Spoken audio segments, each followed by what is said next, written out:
For years, Sudan has been shown to the world as a land of crisis, civil war, hunger, displacement, and political collapse. But very few people ask a deeper question.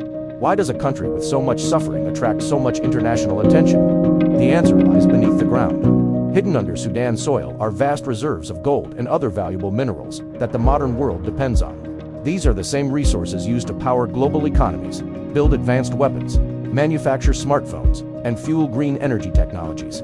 While Sudan struggles on the surface, its land tells a very different story, one of immense wealth and global importance. As natural resources become scarcer worldwide, powerful countries are racing to secure new supply sources. Sudan, rich but unstable, becomes an easy target. This video is not just about minerals. It is about power, control, and geopolitics.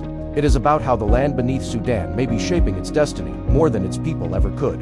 To understand Sudan's present and future, we must first understand what the world wants from it. Sudan is one of Africa's largest countries. Located at a strategic crossroads between North Africa, Sub-Saharan Africa, and the Middle East. It borders the Red Sea, a vital global trade route, and sits close to regions of intense geopolitical competition. Despite this strategic position, Sudan remains economically fragile and politically unstable. Yet, geological studies show that Sudan is rich in natural resources, especially minerals that are critical to the global economy.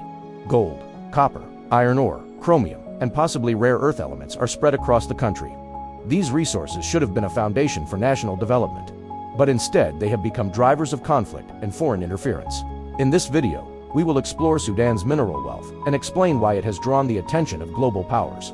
We will examine how international demand, foreign investments, and political manipulation intersect with Sudan's internal struggles.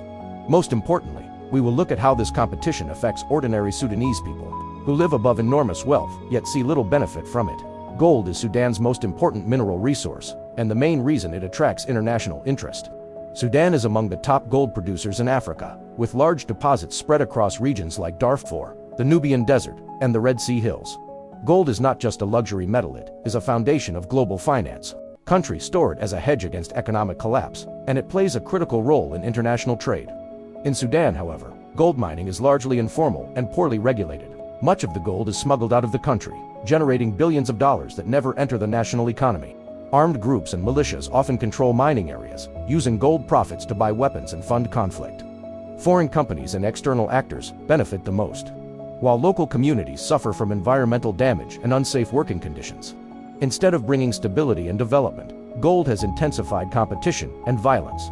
Sudan's gold does not just shine, it burns, fueling both global interest and internal destruction. Strategic and rare minerals beyond gold. Sudan holds other minerals that are becoming increasingly valuable in the modern world. Copper, iron ore, chromium, and manganese are essential for construction, manufacturing, and military equipment. There is also growing interest in the possibility that Sudan may contain rare earth elements, a group of minerals crucial for smartphones, electric vehicles, satellites, and advanced weapon systems. These materials are central to the global race for technological dominance. As demand for clean energy and digital technology increases, countries are scrambling to secure long-term access to these minerals. Sudan's largely unexplored geology makes it especially attractive. However, the lack of strong institutions and transparent governance means these resources are vulnerable to exploitation. Deals are often made without public oversight, benefiting foreign companies more than the Sudanese state. What could have been a foundation for industrial growth instead becomes another reason for external pressure and internal instability. Global demand and resource competition. The world is entering an era of intense competition over natural resources. As populations grow and technology advances, minerals are becoming as strategically important as oil once was. Major powers want secure, cheap, and uninterrupted access to these materials. Sudan fits perfectly into this picture. Resource-rich, politically weak, and economically desperate. This makes it easier for external actors to influence decisions, secure favorable contracts, and shape political outcomes. Global competition over resources is not always visible as war. It often appears as investments, loans, military partnerships, or political backing. In Sudan's case, these external pressures interact with internal divisions, making stability even harder to achieve. The struggle over minerals is not just economic, it is geopolitical. Control over resources means control over supply chains, industries, and future power. Sudan, whether it wants to or not, has become part of this global struggle.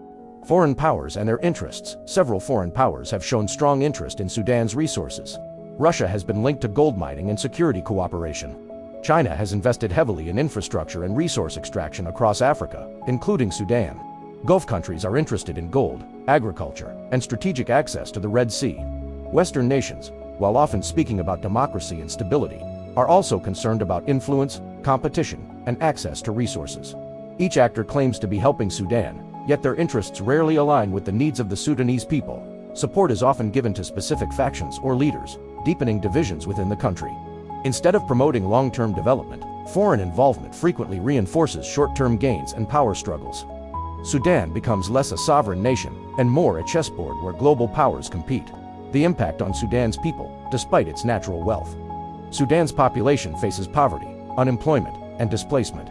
This is known as the resource curse, where countries rich in natural resources experience less development and more conflict.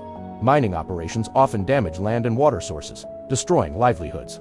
Revenues that could fund schools, hospitals, and infrastructure disappear through corruption and smuggling. Armed groups fight for control over mining areas, making civilians targets of violence. For many Sudanese, mineral wealth has brought only hardship. The promise of prosperity remains distant, while the reality of exploitation is immediate. Until resources are managed transparently and fairly, the people of Sudan will continue to suffer from wealth that should have transformed their lives. Sudan's story is not just about conflict, it is about untapped potential and stolen opportunity. Beneath its soil lies immense wealth, enough to change the future of the country. But as long as minerals are controlled by violence, corruption, and foreign interests, that future remains uncertain. Sudan stands at a crossroads. It can remain a target in the global struggle for resources, or it can reclaim control over its land and wealth. The question is not whether Sudan is rich, it clearly is. The real question is who benefits from that richness. Understanding Sudan's mineral wealth helps us understand why the country faces so much external pressure and internal conflict, and it reminds us that natural resources, without justice and strong governance, can be as destructive as they are valuable. Sudan's story forces us to confront an uncomfortable truth. Natural wealth alone does not guarantee prosperity. Beneath Sudan's soil lies enough gold and strategic minerals to transform the nation. Yet above ground its people continue to endure conflict, poverty, and uncertainty. What should have been a foundation for development has instead become a source of division, foreign interference, and endless struggle. As global demand for minerals grows, Sudan's land becomes more valuable, but its sovereignty becomes more fragile. Powerful countries compete for access, local elites fight for control, and ordinary citizens pay the price. The future of Sudan depends on who controls its resources and how they are managed. If minerals continue to be exploited in secrecy and violence, the cycle of instability will never end. But if transparency, accountability, and national ownership take root, Sudan's wealth could finally serve its people, instead of destroying their future. This is not just Sudan's challenge, it is a global responsibility.